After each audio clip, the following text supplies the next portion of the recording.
पीतले जी आपसे बैर नहीं, पर विधायक योगी आप नहीं।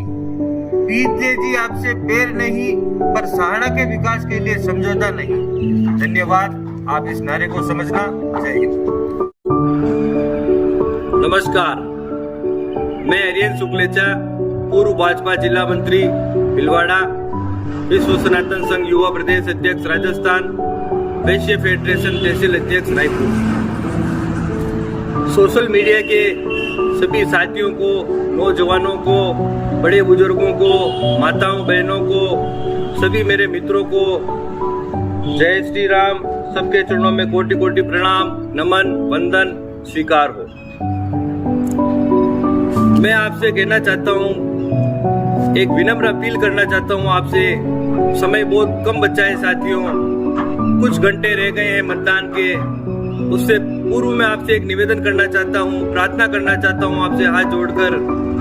कल 25 तारीख को आदरणीय इस सहाड़ा के लोकप्रिय उम्मीदवार राजेंद्र कुमार त्रिवेदी जी को, जो इस सुनहरे सहाड़ा का भविष्य है, विकास पुरुष है, भ्रष्टाचार का कोई आरोप नहीं है, बेदाग छवि, दबंग जन नेता, ऐसे लोकप्रिय जनप्रिय उम्मीदवार को अपना अधिक से अधिक मत देकर भारी मतों से विजय बनाए। आपसे हाथ जोड़कर सच्चे हृदय से आपसे विनती करता हूँ। अब आपसे मैं कुछ बातें कहना चाहता हूँ। इस वीडियो को जरूर पूरा सुनना, अंत तक सुनना, तो आपको पता चलेगा कि वोट आपको राजू भाई साहब को क्यों देना है। मैं आपसे कहना चाहता हूँ, मैं भी बीजेपी का पदाधिकारी हूँ, भाजपा समर्थित हूँ, मोदी जी का भक्त हूँ, और आने वाले लोकसभा चुनाव में मैं मोदी जी को ही वोट दूंगा। पर ये विधानसभा चुनाव सिर्फ एक चुनाव नहीं है, ये एक चुनाव है जिसमें हमें एक ऐसे व्यक्तित्व का चुनाव करना है जो सहाड़ा का सही प्रतिनिधित्व कर सके, जो सहाड़ा को नई ऊंचाइयों तक ले जा सके, जो सहाड़ा के विकास के नए आयाम मार्ग खोल सके, जो सहाड़ा को नए नए रोजगार दिला सके, जिस आम आदमी, खास आदमी, हर वर्ग के आदमी को, 36 कौम के आदमी को साथ लेकर चल सके। हमें ऐसे आदमी को चुनना है। चुनाव का मतलब यही होता है कि एक सही आदमी का चयन करना है। वो सारे लक्षण आदरणीय राजेंद्र कुमार त्रिवेदी जी में हैं। मैं आपको कुछ पॉइंट बताना चाहता हूँ। लोग अगर कोई सोच रहे होंगे कि मैं बीजेपी का होते हुए कांग्रेस का कैसे प्रचार कर रहा हूँ, इसने किसी को खरीद तो नहीं लिया, ये वो, अगर कोई भी किसी की तरह की कोई बात कर रहा हो तो मैं उनसे कहना चाहता हूँ, मैं आदरणीय सेठ लक्ष्मीलाल शुक्लेचा की औलाद हूँ। मुझे खरीदने के लिए 7 जन्म लेने पड़ेंगे। मैं किसी के खरीदने की, आज एक पशु की कीमत, एक कुत्ते की कीमत 20,000 रुपए होती है, तो मुझे खरीदना किसी के बस की बात नहीं है। अब मैं कुछ बातें बताना चाहता हूँ आपको कि हम राजू भाई साहब को वोट क्यों दें। सबसे पहली चीज व्यक्तित्व। आप खुद सब समझदार नागरिक हैं, मैं किसी को समझाने लायक नहीं हूं। आप सब समझदार नागरिक हैं। आप खुद फैसला करना है कि हमें क्या करना है और कैसे आदमी को चुनना है। आज एक तरफ पीतले जी, जिनके पीछे सैकड़ों हजारों आदमी लगे हुए हैं, सिर्फ उनके धन के पीछे लगे हुए हैं, क्योंकि वो उनसे, आप देखो इस चुनाव में कि हर आदमी उनसे लूटना चाहता है। लूट मची हुई है। एक भाई पीतले जी को लूटो, पीतले जी को लूटो, पीतले जी को लूटो। हजारों लाखों लोग उनसे लूटना चाहते हैं। और एक तरफ राजू भाई साहब, जहां हजारों आदमी अपने जेब से, कोई सैकड़ों, कोई हजारों, कोई लाखों, जिसकी जितनी क्षमता है उतने पैसे वो अपने मन से, अपने दिल से राजू भाई साहब के लिए वो तन मन धन से न्योछावर है। वो क्यों है? उनके व्यक्तित्व से उनमें ऐसी कुछ न कुछ तो खास बात होगी, इसलिए लोगों का उनके प्रति इतना झुकाव है। क्योंकि ये सबको पता है कि आदरणीय पंडित जी राजू भाई साहब आज दिन तक 36 कौम का उन्होंने साथ दिया है। उन्होंने हर वर्ग का साथ दिया है, हर एसआई का साथ दिया है। एक फोन पर वो सबका काम करते हैं और आगे भी सब ऐसा ही होगा। और इससे आज बिना कलम के वो इतना कर पा रहे हैं, तो आज कलम आने के बाद में वो कितना कर सकते हैं, इसकी हमें सोचना होगा। दूसरी चीज, स्वार्थ की राजनीति। आज पीतले जी सिर्फ इस विधानसभा में मैं ये दावे के साथ कह सकता हूं कि वो स्वार्थ की राजनीति कर रहे हैं। आज पिछले 5-7 साल से वो इस विधानसभा में घूम रहे हैं, फिर रहे हैं। अपने बड़े बड़े उद्योग है उनके बेंगलोर में, वो घूमते फिरते। यहाँ पर उनका जो वो दान पुण्य कर रहे हैं यहाँ पर, और लोगों को उन्होंने भ्रमित कर रखा है कि मैं एक बहुत बड़ा धर्मी आदमी हूँ, बहुत बड़ा मैं एक दान पुण्य आदमी हूँ, बहुत बड़ा गौ सेवक हूँ। हम उनकी निंदा नहीं करते। अगर वो जो भी दान पुण्य कर रहे हो अच्छी बात है, वो एक अच्छे आदमी है, मैं उनकी कभी निंदा नहीं करूंगा, ना निंदा कर रहा हूँ। पर जो लोगों को भ्रमित कर रखा है वो मैं बताना चाहता हूँ। वो उनके काले पैसे को सफेद करने के लिए इस विधानसभा क्षेत्र में अपना इन्वेस्ट करते हैं ताकि उनको इनकम टैक्स के दायरे से छूट मिल सके। इसलिए वो यहाँ पर अपना पैसा इन्वेस्ट करते हैं, पैसा खर्च करते हैं, और वो सिर्फ स्वार्थ के लिए कर रहे हैं कि उनको विधायक बनना है।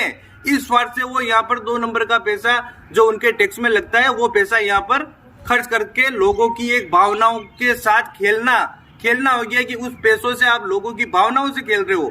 वो एनजीओ चलाते हैं, एनजीओ से पैसा आता है, वो सारा पैसा यहाँ लगता है। मैं आपको एक छोटी सी चीज बताना चाहता हूँ।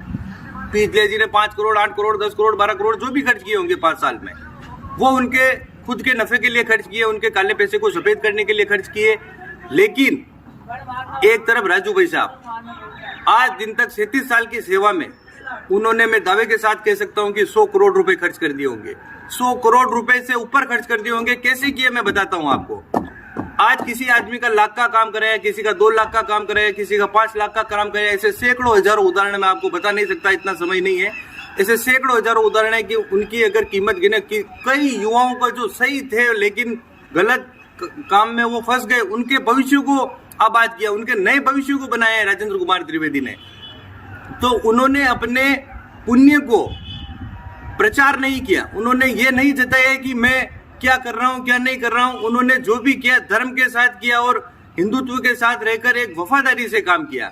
और पिछले जी मैं आज आपको बताना चाहता हूं, एक 5 रुपए का मास्क, एक 5 रुपए का मास्क भी अगर आप वो किसी गरीब को देते हैं तो एक तरफ तो उनका फोटो लगता है और एक तरफ उनका नाम लिखा हुआ होता है। मतलब वो किया जाए, सच्चा दान में पुण्य वो होता है जिसका कभी प्रचार ना हो, गुप्त दान हो, वो सच्चा दान होता है। और उसी दान का पुण्य मिलता है लोगों को दिखावा करके, लोगों को भ्रमित करके, हिंदुत्व के नाम पर, मोदी के नाम पर लोगों को ये बता के कि हम ही जय श्री राम बोल सकते हैं, हिंदुत्व हमारे अंदर ही है। ये बहुत बड़ी चोट कर रहे हैं ये जनता के साथ में, साड़ा विधानसभा की जनता के साथ में। मैं आपको बताना चाहता हूँ, राजस्थान में वर्तमान में सरकार कांग्रेस की है और राजस्थान में आज लगभग 8 करोड़ आबादी होगी, जिसमें से 3.5 करोड़ 4 करोड़ आदमी ने तो कांग्रेस के पक्ष में मतदान किया होगा।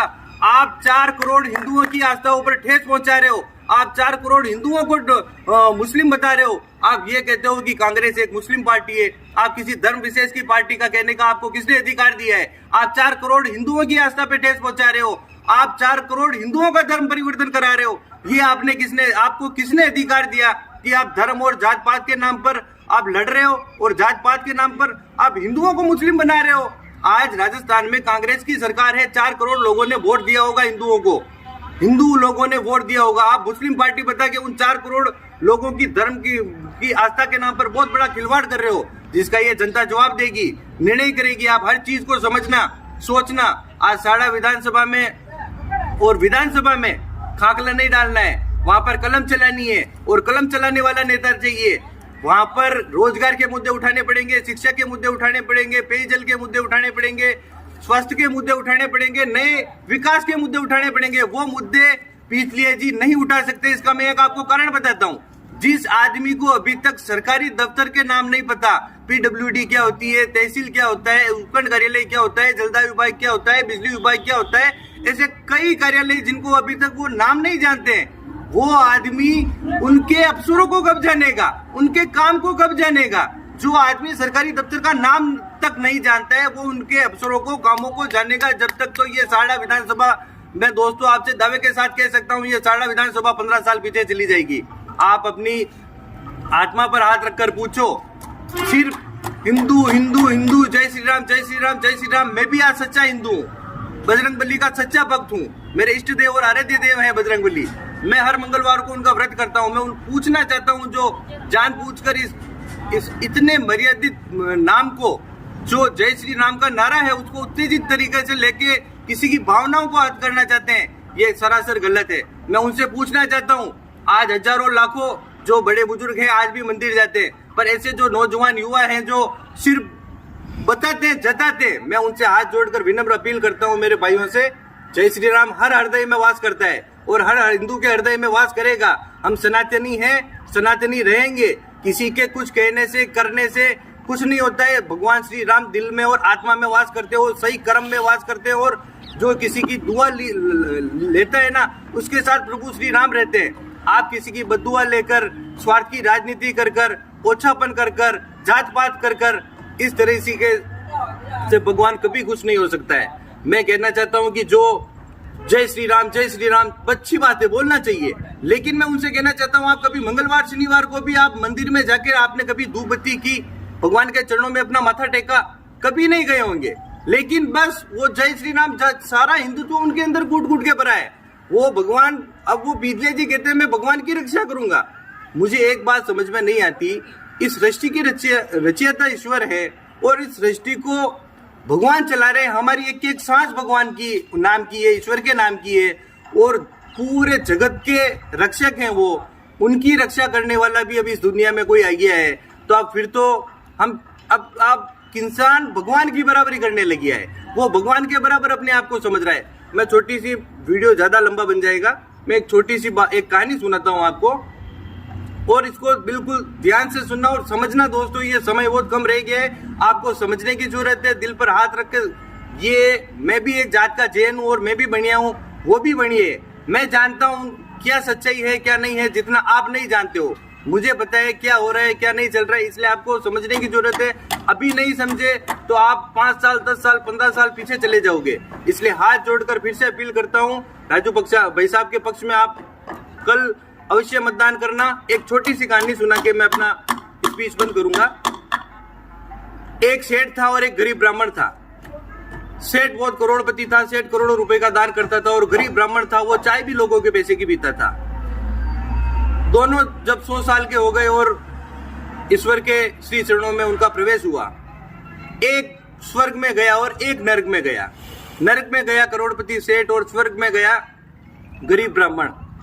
फिर दोनों भगवान के पास गए और भगवान ने से लड़ने लगे कि भाई, सेठ लड़ने लगा, भगवान मैंने करोड़ों रुपए का दान किया इस धरती पर, मैंने इतना पुण्य किया, मैंने वो किया, मैंने गायों की सेवा की, और मुझे आपने नरक में भेजा, और ये पंडा, ये गरीब ब्राह्मण जो चाय लोगों के पैसे की पीता था, उसको आपने स्वर्ग में भेज दिया। फिर भगवान ने उनको समझाया, मूर्ख प्राणी, ये जो तू दान दक्षिणा करता था उसका तू 100 गुना प्रचार करता था। दान वो होता है, सच्चा दान गुप्त दान होता है, जिसमें पुण्य मिलता है। वो दान तूने नहीं किया। तूने अपने दान को 100 गुना 200 गुना 1000 गुना जताया है। एक 5 रुपए की चीज का भी अगर तूने दान किया है तो उसमें तेरा नाम लिखाया है। तूने अपने स्वार्थ के खातिर दान किया, ना कि किसी के भले के खातिर दान किया। अगर तूने सच्चा गौ सेवक होता तो अपने घर में 2 गायों को पालता, उनकी सेवा करता, गौ माता का सच्चा धर्म निभाता। और एक तरफ ये ब्राह्मण, इसने चाहे 8 करोड़ 10 करोड़ 20 करोड़ रुपए दान नहीं किए होंगे, इसके पास करोड़ों रुपए नहीं होंगे, पर इसने अगर जो भी सेवा की है, चाहे एक आदमी की भी सेवा की या 1000 आदमी की सेवा की, वो सेवा दिल से की, सच्ची श्रद्धा से सेवा की, इसलिए ये स्वर्ग में है। तो मित्रों, सभी युवा साथियों, सभी बड़े बुजुर्गों, मैं आपसे हाथ जोड़कर एक बार विनम्र अपील करता हूं फिर से कि आने वाली कल 25 तारीख को राजू भाई साहब के पक्ष में अधिक से अधिक मतदान करें।